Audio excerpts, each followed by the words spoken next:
Well, hello, welcome. Thank you so much for deciding to click on the link for this video. My name is Lord Hardthrasher, twice recipient of the title Absentee Landlord of the Year, and sometimes provider of history to all comers, no matter their breeding or background, or lack thereof in your case. Please do take a seat on the less valuable of the furniture. As you will no doubt have noticed, this video is not a short one, and I appreciate the courage that it took to click on it despite that. You are a rare gem in a world of costume jewellery. That length is a product of the scale of this subject. This is the third part in a series on the invasion of India by Japan in 1944 and the subsequent battles around Kohima and Imphal.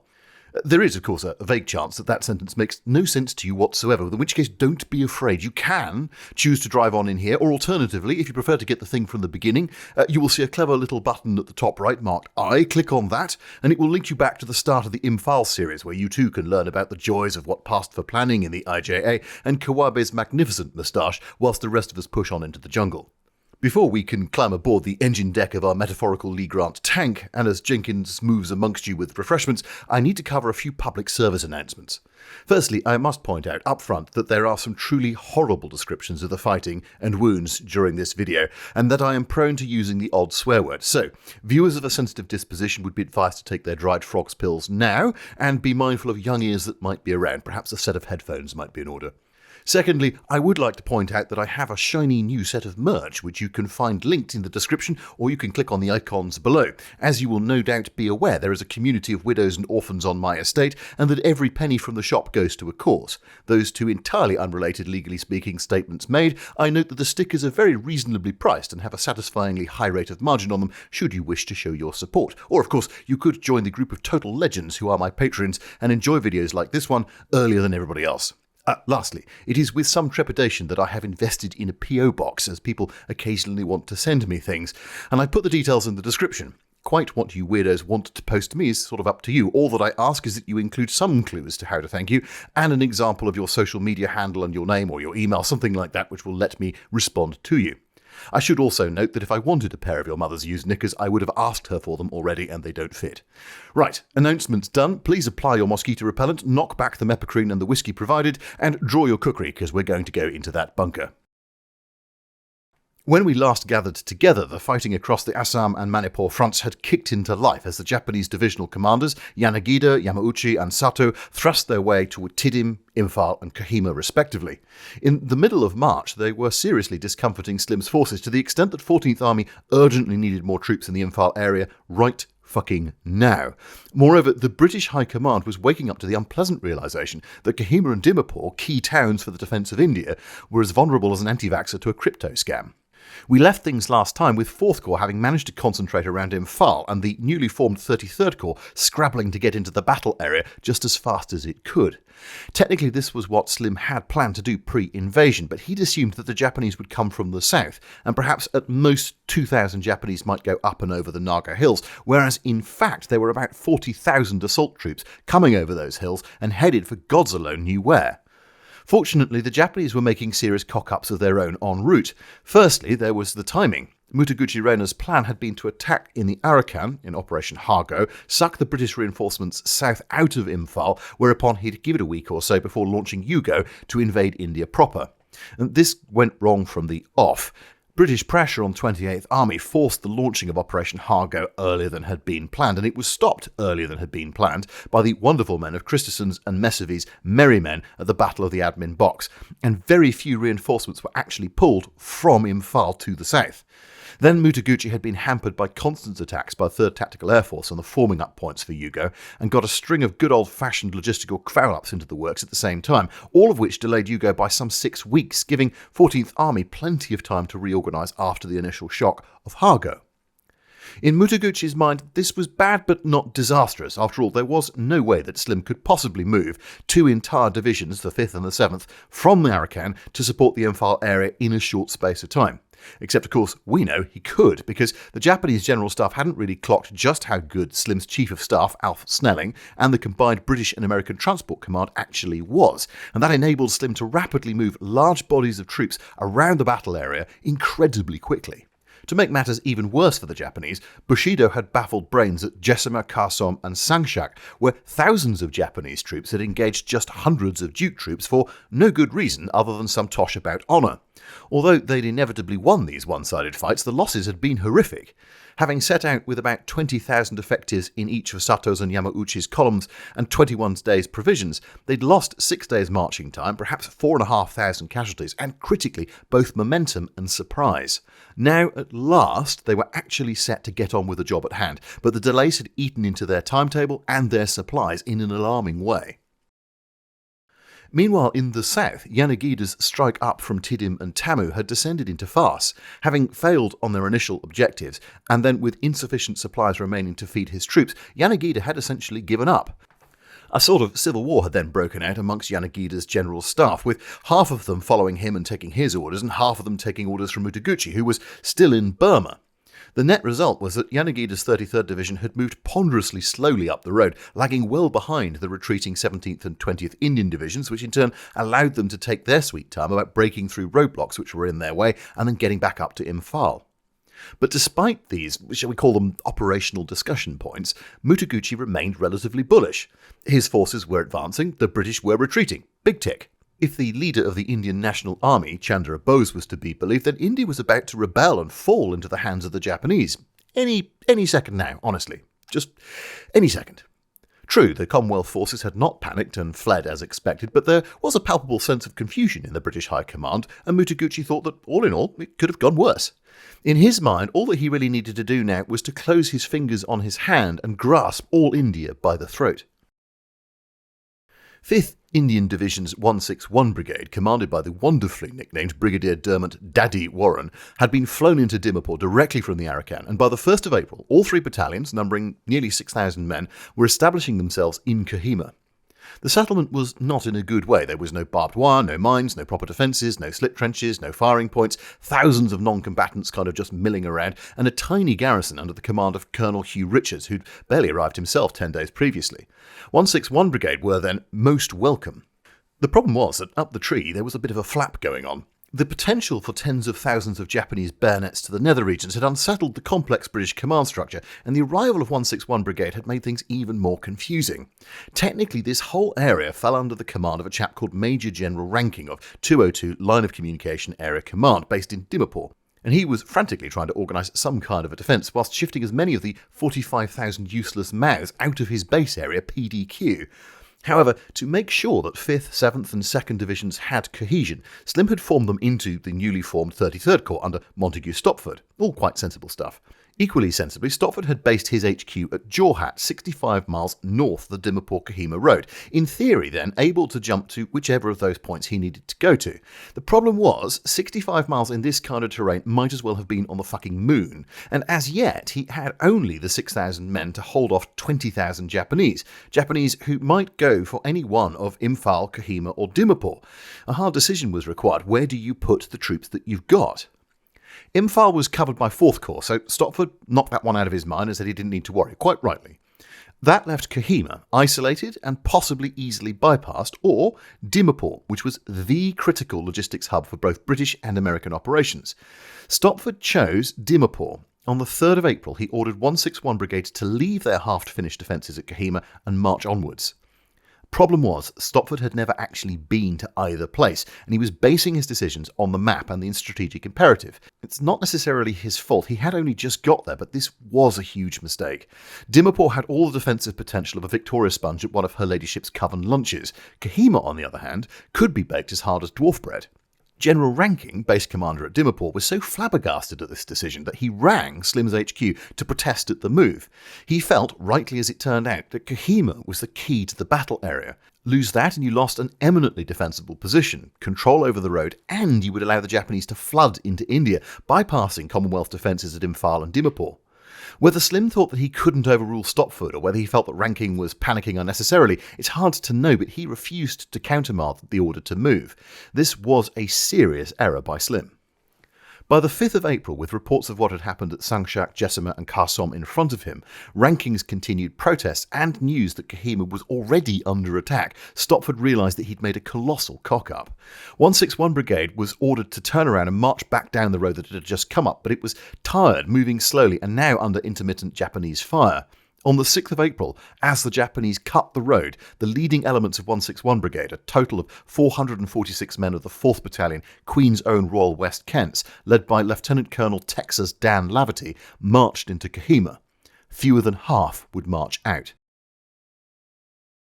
The situation in and around Kohima Ridge was grim, spread out across a series of key features with names like Jail Hill, DIS, IGH Spur. The defenders were barely dug into foxholes with no water supply beyond some exposed water tanks, no armour, no wire, no mines and few heavy machine guns. Richard's garrison was barely worthy of the name, totalling less than 1,500 men in all, and they were outnumbered 13-1. He had elements from the Queen's Own, 440 of them we talked about a minute ago, about 260 men from the 3rd and 4th Assam Rifles who'd stumbled back after the fighting around Jessamai, and a smattering of what became known as the Odds and Sods, about 150 men each from 3rd 2nd Punjab Regiment, 1st and 5th Burma Rifles, 4th 7th Rajputs, and a few others besides. There was also handfuls of other men, where there was, for example, a few chaps from the 20th Battery of the 24th Mountain Indian Regiment, but with no guns and no ammo. There was also a detachment of the Shear Regiment, part of the Nepalese army, who frankly were as much use as a chocolate fireguard. There were also some field engineers and various convalescent types. None of these troops had fought together, but all of them were compressed into a perimeter about 1,100 by 950 yards, or in Roman Catholic, about 1,000 metres by 850 metres. Richards had, in compliance with Slim's directives and good military sense, ordered out all the non-combatants from the area, some of them under escort from his limited number of troops, which gave everyone the impression that elements of the garrison were bolting. In point of fact, elements did bolt, mostly the Shear Regiment. As Laverty marched his Royal West Kents into the settlement, these non-combatants and deserters had passed him by on the road, and by the time he arrived in Kohima, all he saw was badly organised defences, demoralised troops, and a commander struggling to get on top of the situation. He saw that the water supply had not been dug in due to time, making it vulnerable to Japanese fire, that there were badly sited trenches, multiple dressing stations that lacked even the basics, terrible fire discipline throughout, and poor communications between the positions. In short, to his eye, it looked like a complete fucking shambles, and Laverty, not exactly a man overflowing with the milk of human kindness, was convinced that Richards was an idiot and decided not to see him as his commanding officer. Whether this was partly motivated by knowing that Richards had come up through the ranks or not, I can only speculate, but certainly Laverty acted like a prick throughout the siege. Where Richards would take time to see all of his troops personally throughout the subsequent fighting, at huge personal risk, Laverty directed operations from his bunker. Arguably, it was the more militarily effective thing to do, but it shows the contrast between the men. When, early on, Richard's battery charging equipment had failed for his radio, Laverty refused to lend the CO his, meaning that Laverty was the only one with a line of communication out to Brigade HQ. Thus, his view of the events was the one that got out, not Richards's. Kind of a dick move. And post-war, he remained highly critical of Richards, whereas Richards maintained a diplomatic and studied calm, allowing only that Laverty had been somewhat difficult at times. Just as the Japanese completed their encirclement, one absolute godsend arrived in the nick of time in the form of a party from the 75th Indian Field Ambulance, led by Lieutenant Colonel John Young, who turned up on foot on the afternoon of the 6th.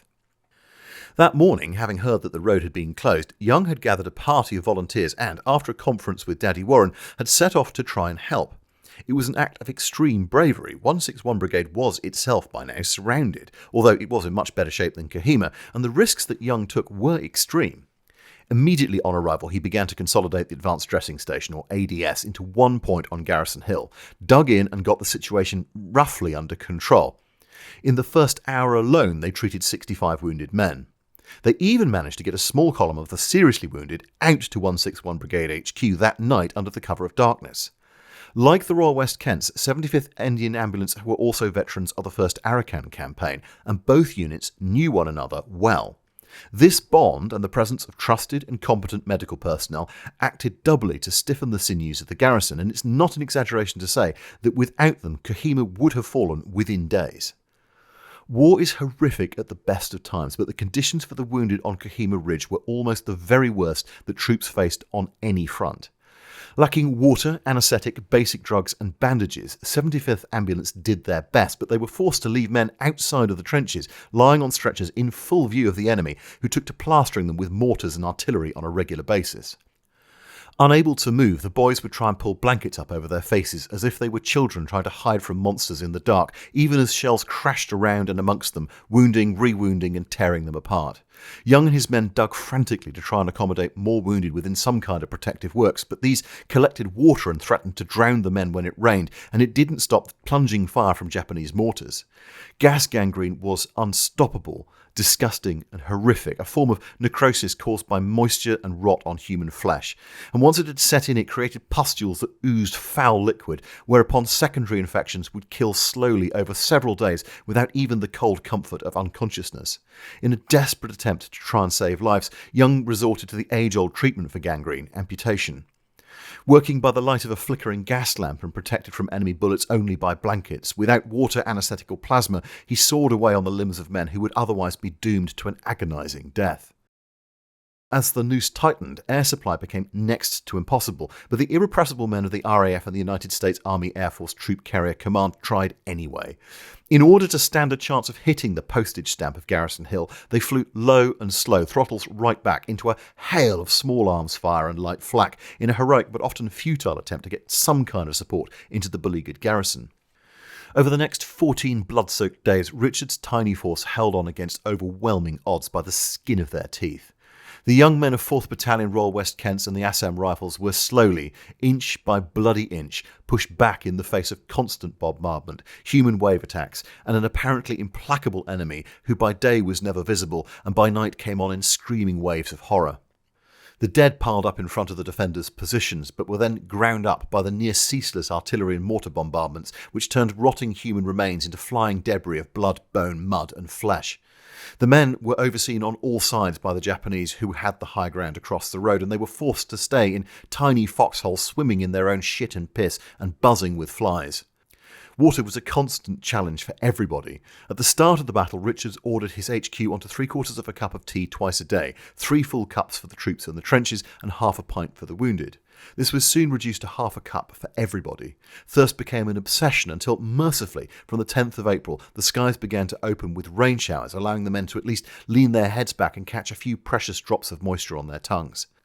But this relief was temporary because as the rain increased, what had been a toxic morass baked hard by the sun became a slurry of the most unimaginable filth that poured into foxholes, food and wounds. And still the Japanese came on, until all that remained was a nub of resistance on Garrison Hill around Charles Pawsey's bungalow, and that fighting reached its bloody climax with the West Kents and the Assam regiments fighting the Japanese at a distance of less than 25 yards across the Deputy Commissioner's tennis court. It was a medieval brutality with all the horror of a modern war. Knives, bayonets, rocks, fists, pistols, shovels and axes were all used to dismember and disembowel. The Japanese launched assault after assault across the open ground, shouting, "Surrender, Johnny, and give up now," as they began the assault, at which point the West Kents would call down everything that they had onto basically their own positions. The Japanese, meanwhile, would use their precious artillery to return that fire and try and blow the Royal West Kents out of existence. On the 14th, Young's advanced dressing station took a direct hit from a Japanese shell, killing 2 doctors and causing a third to suffer a nervous breakdown. By that night, somehow 75th had regrouped, rebuilt their station and added a splinter-proof roof, which was promptly directly hit again, but held. After 9 days of fighting, the garrison was down 400 men killed and incapacitated. Young's team stopped counting the wounded as everyone was wounded. GPT Ridge, Jail Hill and Detail Hill had been lost, and the whole perimeter was compressed down to an area of 500 yards by 500 yards, in which few men now expected to survive. But all was not lost, because outside the perimeter, things were not actually going at all well for the Japanese. Whilst Stopford's original decision-making had not exactly been world-class, he was recovering well. 161's halt just outside the perimeter came with some unexpected advantages. Whilst Richards had 20th Battery of 24th Mountain Regiment inside the wire acting as spotters, Daddy Warren had the rest of 24th Mountain Artillery in their natural habitat, e.g. in the mountains with their guns, and he set them up on a place called Jotsoma Ridge, about 2 kilometres short of the siege lines, and began to rain fire down on the Japanese, each gun averaging an incredible 400 rounds a day at targets around Garrison Hill. One might, not unreasonably, ask how the hell the Japanese did not just swamp 161 as well as Kohima itself, and the answer is basically terrain, time and firepower. Armies on the march are always more likely to get strung out, and even if they're able to infiltrate through broken country, or in this case through jungle, they're liable to get lost and ambushed and diseased and generally slowed down, and they will arrive at their end destination at different times. A British Army commander would then pause, consolidate their troops and then launch an attack. There are downsides to this approach, for sure. The enemy has time to prepare, you have to feed your army whilst it's just sat there and you're waiting for the fat lads at the back to catch up, and it can be a bit tricky if your supply chain is marginal. But it means that you should be attacking with an overwhelming force, and you should take your objective. The culture of the IJA, as we've discussed before, was very different. It was all about the offensive and the kirimomi sakusan, or the driving charge. Japanese forces would search for a gap in the enemy lines and then flood into that gaps with troops, overbalancing the enemy. And if that sounds like blitzkrieg on foot, it's not a bad way to think about it.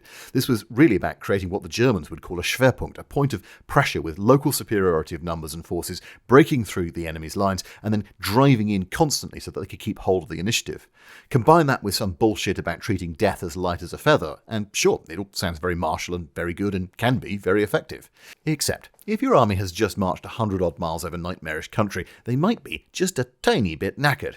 They might be especially knackered if they've also had to fight some nutter paras and some boys from the Assam regiment. They'll also be really spread out, carrying casualties and missing key officers and NCOs. So now, if you try to create your point of pressure or your driving charge, you're doing it with tired, hungry troops without familiar commanders and, quite probably, without their support weapons. And probably also without their artillery. And probably without tanks. So they'll be doing it unsupported against potentially prepared defences. Sure, in this case not brilliantly prepared, but prepared nonetheless.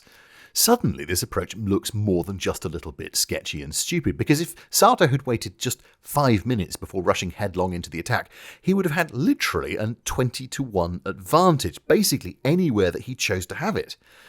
Twat. Effectively, this was more like slowly inserting a control rod into a Soviet reactor. All that happened was the important end of it melted.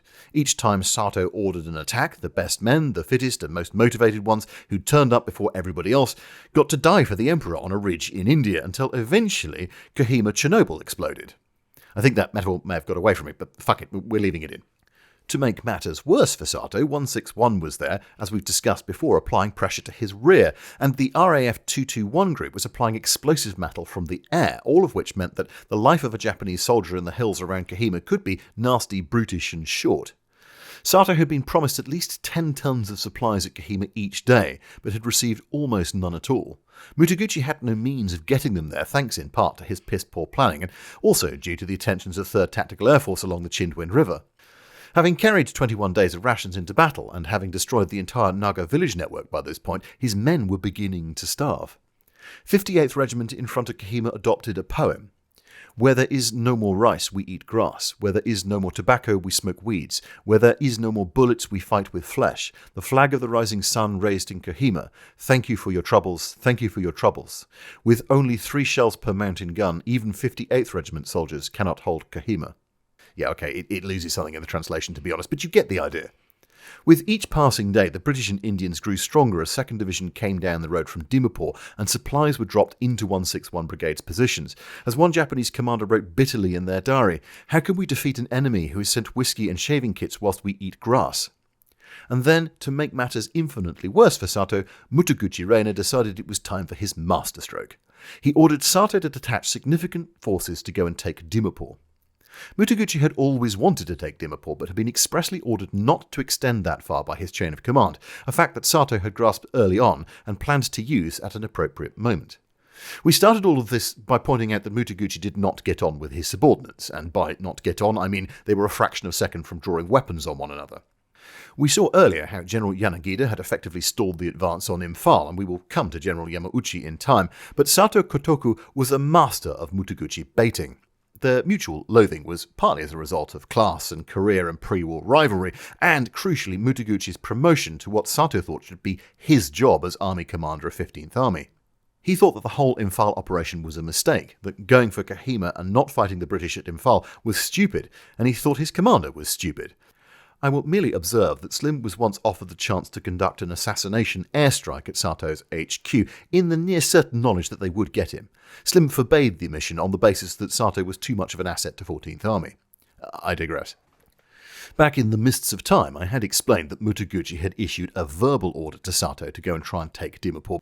At the start of April, he sent a messenger to Sato to remind him again of that part of the plan, but Sato did what many subordinates have done over the centuries when asked to do something distasteful. He simply pretended not to have heard and carried on as before. A second, violently worded message was sent by Mutaguchi to Sato to take Dimapur on the 6th, this time as an official order.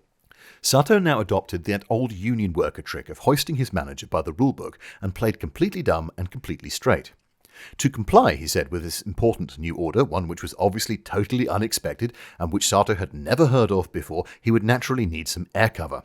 And who controlled the aircraft? Oh my word, would you look at that? That would be General Mutaguchi's boss, General Kawabe in Rangoon.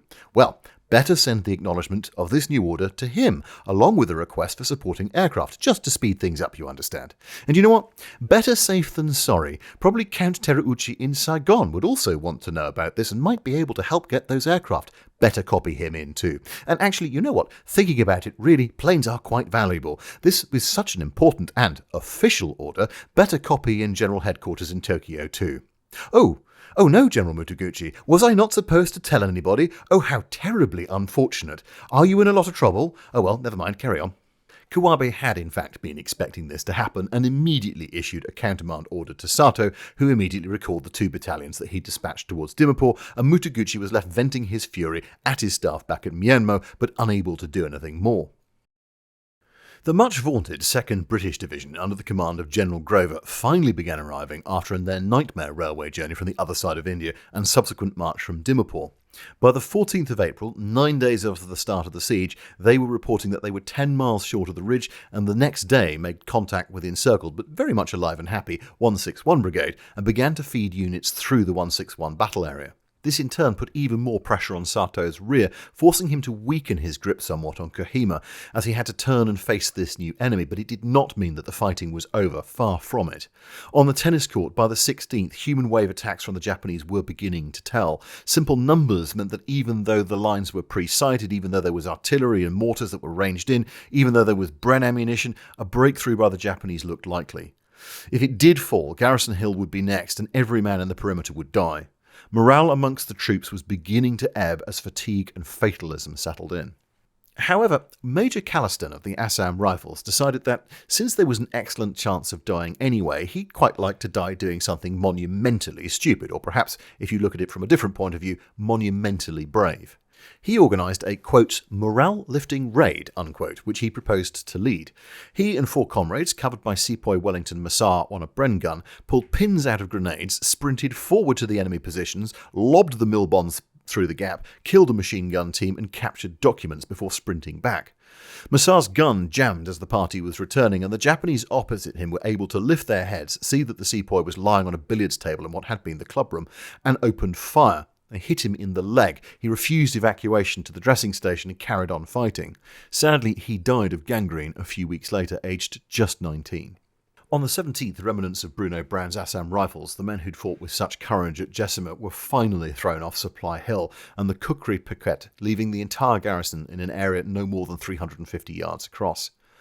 In the ADS, wounded officers began to ask for their pistols. Many NCOs and privates made sure that they had a final grenade to hand. That night, the most intense shelling of the entire siege broke out all across the Japanese front, as if they were aiming to wipe the defenders off the top of the hill with weight of fire alone. Men screamed unheard into the barrage as eardrums burst, and they held their heads up to avoid being buried under soil as fire poured into their positions. In the small hours of the 18th, Richards and Laverty called the entire garrison to stand to before dawn, expecting a final, complete assault. But it never came. Instead, the 25-pounders of 2nd Division opened up. They'd been moved into place by sweat, struggle and sheer guts overnight, and now they threw shot and steel into Japanese positions, answering the Japanese bombardment of Garrison Hill tenfold, breaking up the assault teams and decimating Sato's advancing troops. At about 0800, 8 British tanks trundled up to Hospital Ridge, firing all the way, accompanied by the men of the 1st Punjab Regiment. Ambulances sheltered by the tanks moved up the road and began to take out the wounded. The siege was broken, but the battle was far from done. Over the next few days, the garrison, the West Kents, the Shire, the Assam Rifles and other non-combatants who'd been fighting since the 6th were withdrawn, replaced by fresh troops of 2nd British Division.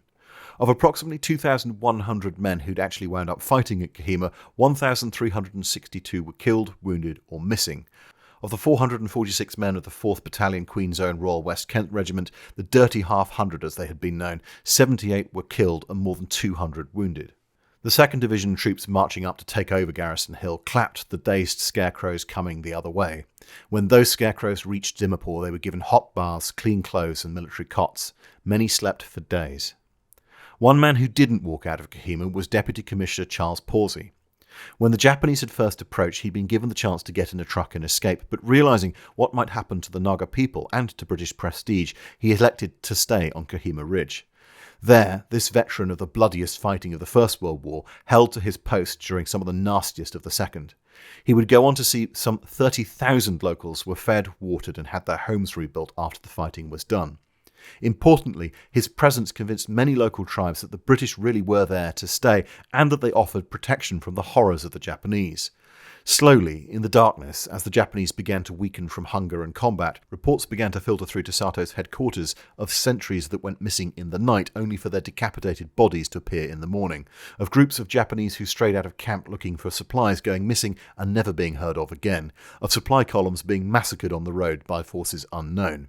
Boer Force was coming into action and telling V-Force everything it knew of Japanese dispositions, and they knew everything. But still the fighting raged on. With the relief of Kohima, there was hope that the Japanese could just be rolled up by 2nd Division and pushed back down toward Imphal. This was, frankly, wildly optimistic, and the Corps Commander, Stopford, really should have known it.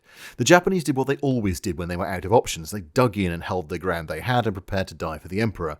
Indeed, as the West Kents trudged off Kohima Ridge on the 20th of April, Mutaguchi, all the way back in Myanmar and Burma, was ordering Sato to strip 31st Division of fully 1/3 of his attacking forces and send them south to help out at Imphal. Sato sent an entirely misleading message back to Mutaguchi's HQ. "We captured Kohima 3 weeks ago, as promised. How about Imphal?" Mutaguchi replied, "Probable date for capture of Imphal, Emperor's birthday, 29th of April. Both were lying. On the 22nd of April, Sato tried to drive the Durham Light Infantry off Garrison Hill, but the Japanese attack was cut to pieces. This was an ominous sign as day and night 2nd Division trucks moved more and more troops and equipment into and around Kohima Ridge. When the 29th of April came and went, Mutaguchi began perhaps to realise that things were not going according to plan. British artillery meant that it was now the Japanese who could no longer move by day, and harassing fire and vengeance dive bombers brought swift and sudden death out of the blue. Sato tried one last time to take the ground around the tennis court in early May, but was beaten back with terrible losses. Food was becoming an obsession. Japanese officers who'd not had a single supply delivery since the 15th of April were unable to feed their troops and began to kill themselves in their trenches.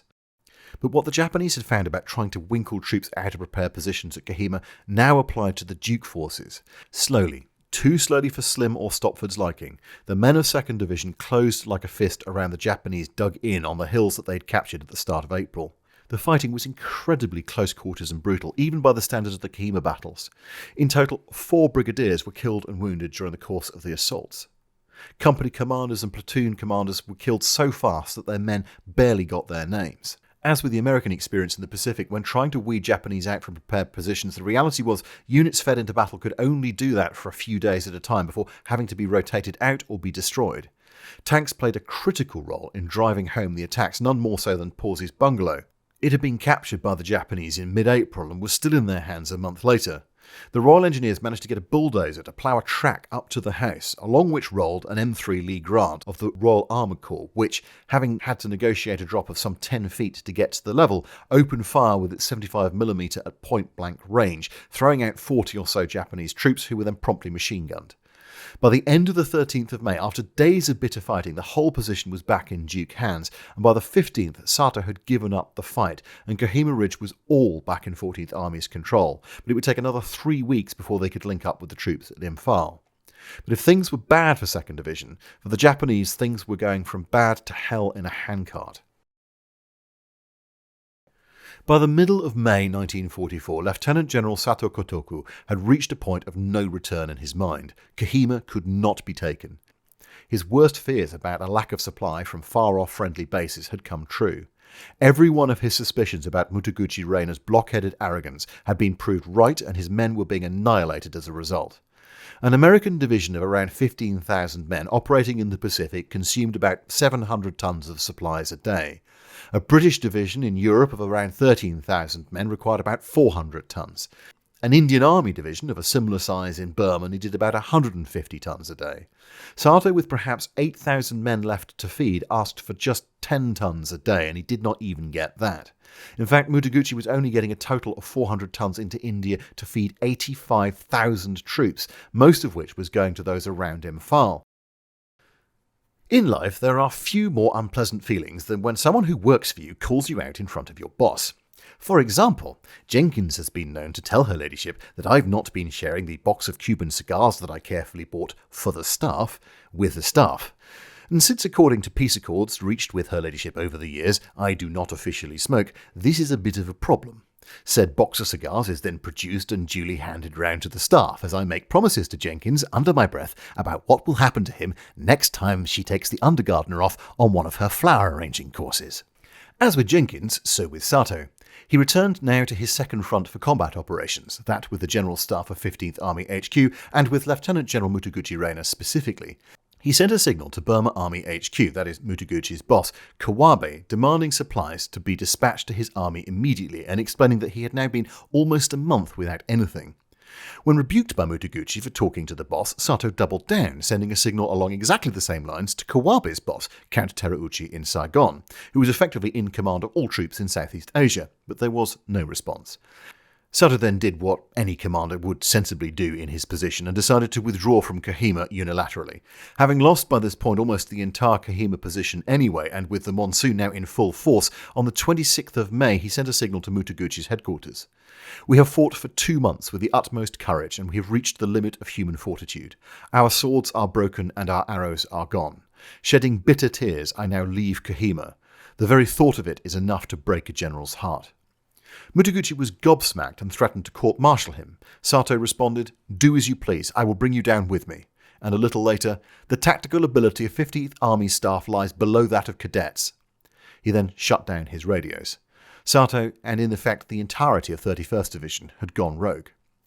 Further south, things were going just as badly for 15th Division under Lieutenant General Yamauchi. Like Sato, he had enjoyed the element of surprise when his forces had first appeared on the Imphal Road, north of the town and in force. Buoyed by early successes and visions of rapid collapse by the 14th Army forces in front of him, Yamauchi ordered all of his Korean sex slaves, euphemistically known as comfort women, from 15th Army HQ to be forwarded to Imphal so that his troops could enjoy themselves when they took the town. At the same time, he launched a series of utterly disastrous initial attacks in which his and his INA allies had been absolutely decimated by stubborn 14th Army resistance. Having taken far too long to get past Sangshak, Yamauchi then failed to capture the all-weather airfield at Imphal, so that despite bombardment by Japanese artillery, it continued to function, meaning supplies and troops could be flown in quickly. His forces had eventually managed to surround the Imphal plain and attack down 5 different axes, but they were spread out, uncoordinated, and Yamauchi was totally unable to resist the whirlwind of reinforcements that Slim rapidly brought in. Rocked back on his heels, like Sato at Kohima, by early May the best that he could do was to dig in and try and hold what he had, even as the enemy gained strength in front of him and the rains hammered down as his troops began to starve. 33rd Corps and 4th Corps attacked Yamauchi's troops methodically and relentlessly, winkling them out from their holes, never giving them time to coordinate or recover. It was horrible, bloody work requiring superhuman effort by the attackers, but it worked.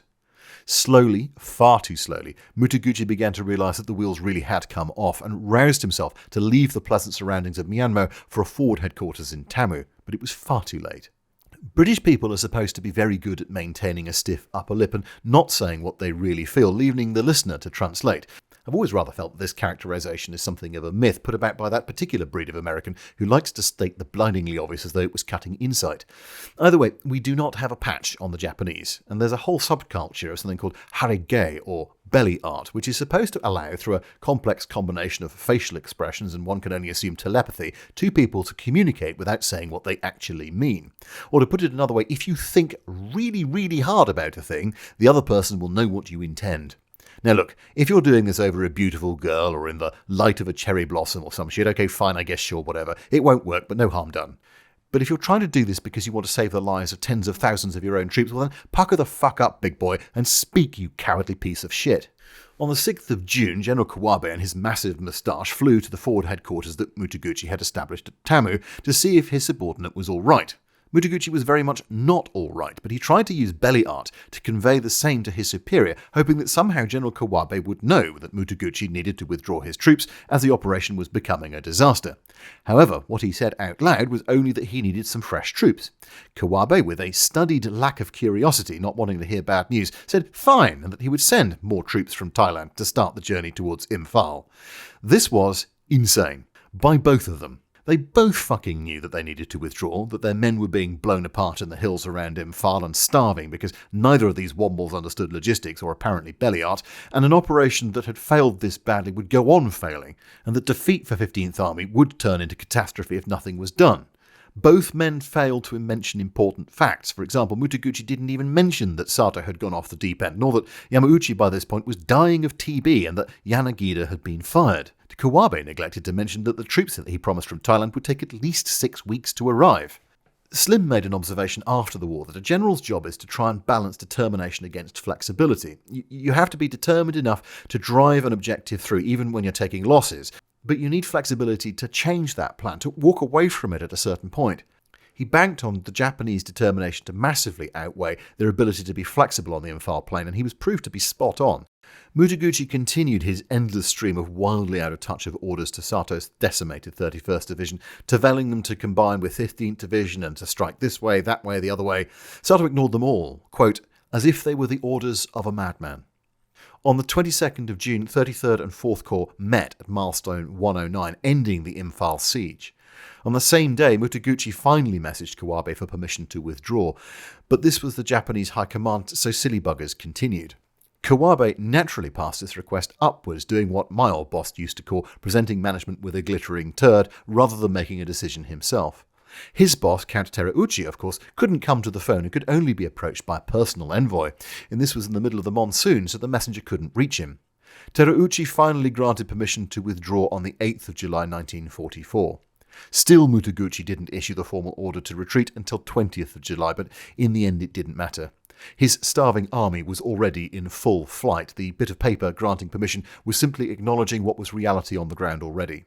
The troops of 31st Division now had to march back over the ground that they covered in March, but in torrential rain of the monsoon, starving and trying to carry 800 wounded with them. They had suffered 7,315 dead and wounded before the retreat began, roughly half their starting strength.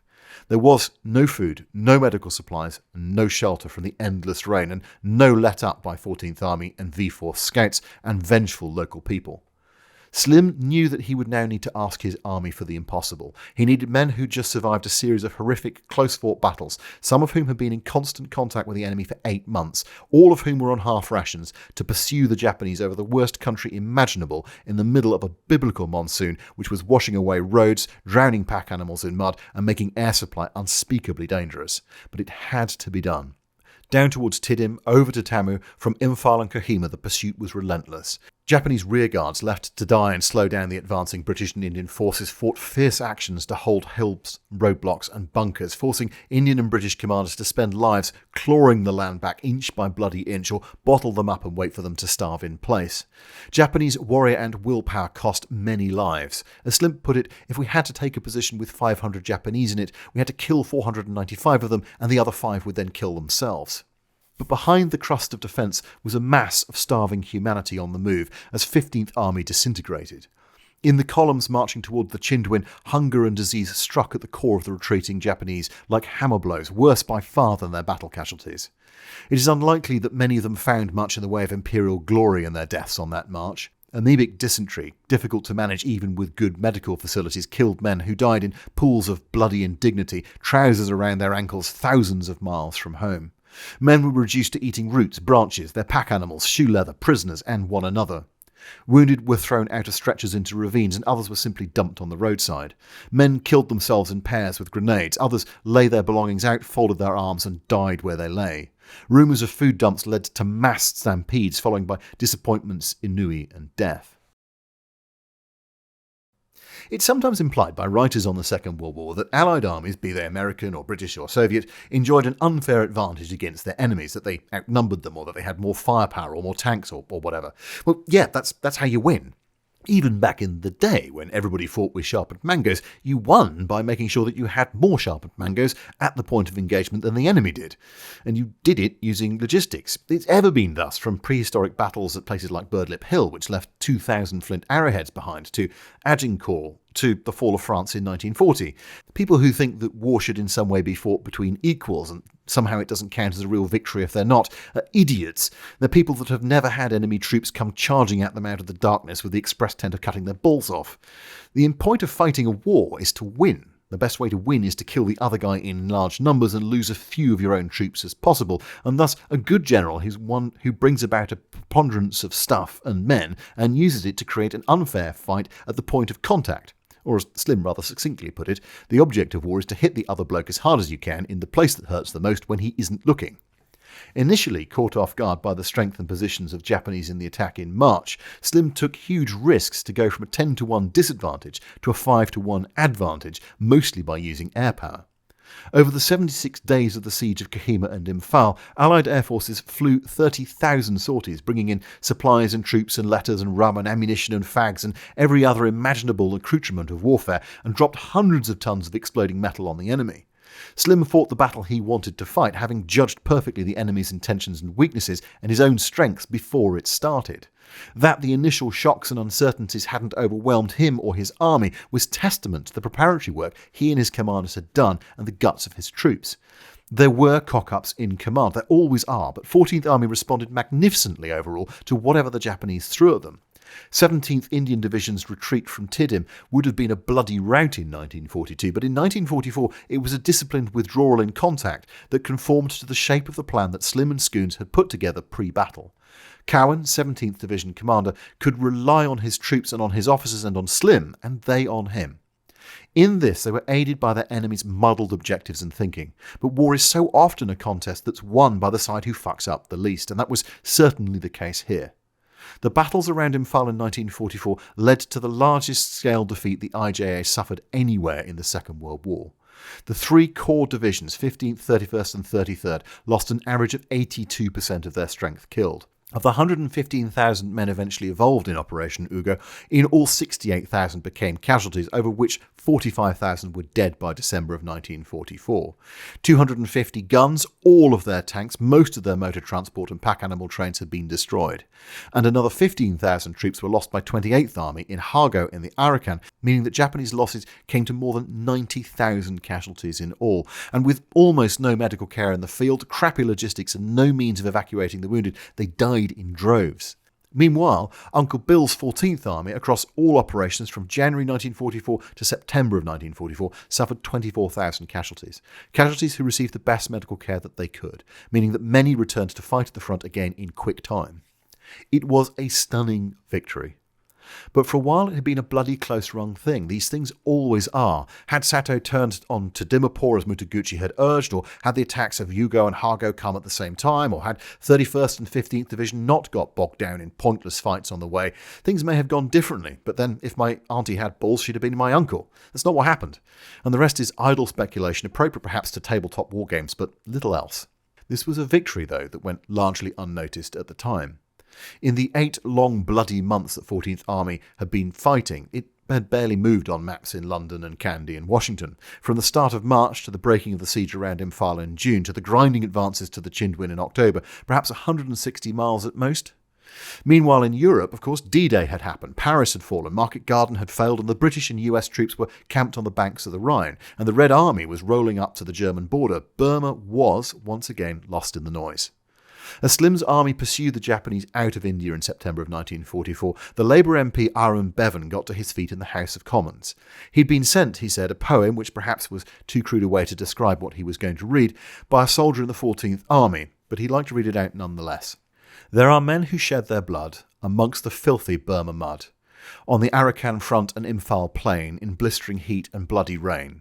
Later on in years to come, when you speak of battles fought and won, remember these men who fought so well and lived and died in that green hell. This is the story of sons and brothers and uncles and fathers who came from Manchester and Manipur and Mombasa and the hills and mountains of the Himalayas to this remote forgotten place and fought for a cause that they believed in, be that freedom or empire or nation or simply to do their duty. and who then went home with their memories or never went home at all. It is dedicated to those who remain there still and are buried in this remote place hundreds or thousands of miles from their family, and whose headstones bear witness to the extremes of human suffering. I have glossed over the fights around Imphal at Sangshak and Ukrul and down the Silchar track, and dozens of other places where these boys fought and died for villages that no one had ever heard of before at home. Their families could never hope to see the places that they gave their last full measure. For the vast majority, the bereaved, a telegram, and maybe if they were lucky, a black and white photograph of a headstone was the best that they could hope for. Their young bones now lie far beyond memory or placement, but we need to remember what happens when dictatorships threaten our freedoms, limited though they may be, because the price of their egotism is blood and death and horror and fear. To those boys, and the boys that died before they could shave or start a family, to those fathers and grandfathers and great-grandfathers who came back in body but whose minds never left and couldn't explain to us what it meant and it means, I tip my cap, pour one out, and offer my profound thanks and gratitude.